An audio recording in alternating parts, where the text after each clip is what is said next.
Hello everyone, আজকে আমরা আলোচনা করব কর্মক্ষেত্র পেপার থেকে নেওয়া জিকের কিছু প্রশ্ন উত্তর। এরকম বিভিন্ন ধরনের পেপার থেকে আমরা যদি জিকেগুলি নোট করে ঠিকমতো পড়াশোনা করতে পারি তাহলে আমাদের জিকে থেকে হারাতে পারবে না। চলো তবে দেখে নেওয়া যাক আজকের ফার্স্ট প্রশ্ন। ভিনিগারের রাসায়নিক নাম কি? ভিনিগারের রাসায়নিক নাম কি? এখানে সঠিক অ্যান্সার হবে অপশান বি, লঘু অ্যাসিটিক অ্যাসিড। পরের প্রশ্ন, ডোগরা জাতির মানুষেরা প্রধানত কোন স্থানে বসবাস করেন? এখানে সঠিক অ্যান্সার হয়ে যাবে অপশান এ, পীরপাঞ্জলের দক্ষিণ অঞ্চল থেকে পাঞ্জাবের সমভূমি পর্যন্ত। পরের প্রশ্ন,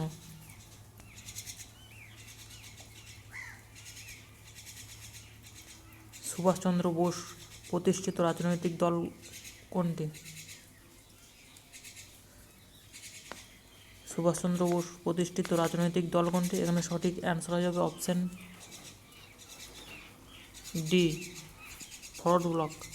পরের প্রশ্ন, ভারতের দ্বিতীয় জনবহুল জেলা কোনটি? ভারতের দ্বিতীয় জনবহুল জেলা কোনটি? এখানে সঠিক অ্যান্সার হয়ে যাবে অপশান বি, উত্তর 24 পরগনা। পরের প্রশ্ন,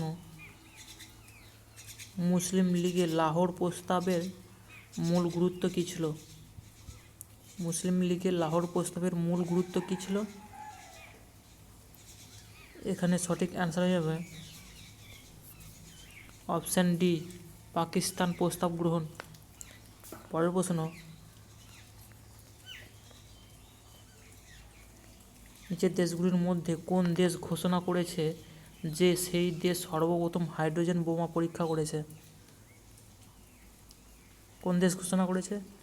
এখানে সঠিক অ্যান্সার হয়ে যাবে অপশান বি, উত্তর কোরিয়া। পরের প্রশ্ন, ভারত ও মায়ানমারের মধ্যে কোন পর্বতশ্রেণী অবস্থিত?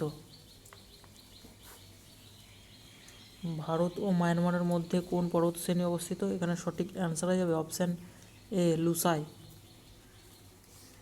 পরের প্রশ্ন, মুসলিম লীগ মাউন্টব্যাটেন পরিকল্পনা গ্রহণ করেছিলেন কেন?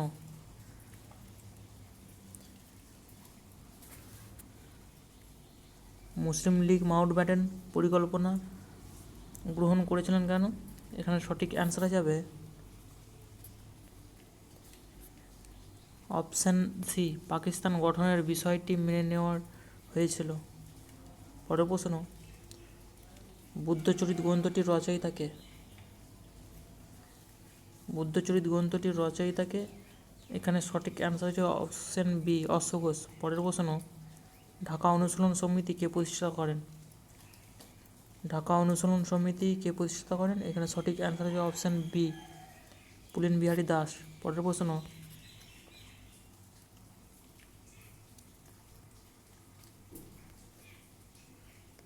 রোহিলখণ্ড অঞ্চলটি কোথায় অবস্থিত? রোহিলখণ্ড অঞ্চলটি কোথায় অবস্থিত? এখানে সঠিক অ্যান্সার হবে অপশান বি, আরাবলির পশ্চিম পাদদেশে। পরের প্রশ্ন, 2015 সালে দাদা সাহেব ফালকে পুরস্কার কে পেয়েছিলেন? 2015 সালে দাদা সাহেব ফালকে পুরস্কার কে পেয়েছিলেন? এখানে সঠিক অ্যান্সার হবে অপশান এ, মনোজ কুমার। পরের প্রশ্ন, 1857 বিদ্রোহের সময় লখনৌতে বিদ্রোহের নেতৃত্ব দেন কে? 1857 বিদ্রোহের সময় লখনৌতে বিদ্রোহের নেতৃত্ব দেন। এখানে সঠিক অ্যান্সার হয়ে যাবে অপশান ডি, বেগম হজরত মহল। পরের প্রশ্ন,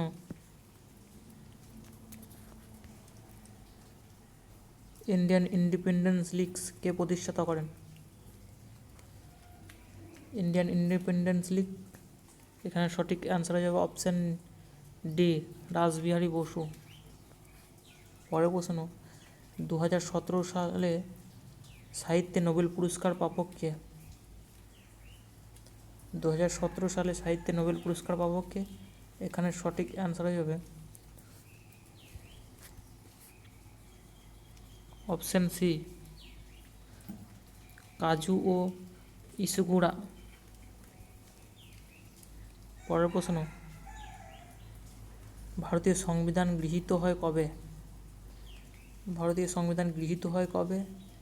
এখানে সঠিক অ্যান্সার হয়ে যাবে অপশান সি, 26 নভেম্বর 1949। পরের প্রশ্ন,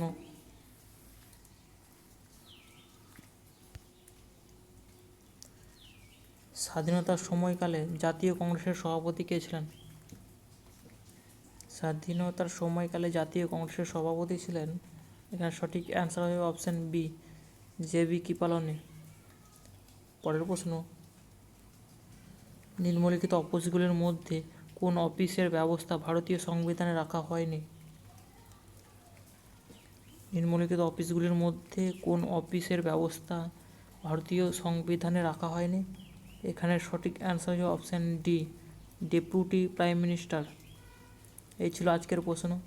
এরকম বিভিন্ন পেপার থেকে তোমরা যদি জিকের ক্লাস পেতে চাও তবে অবশ্যই সাবস্ক্রাইব করবেন। চলো।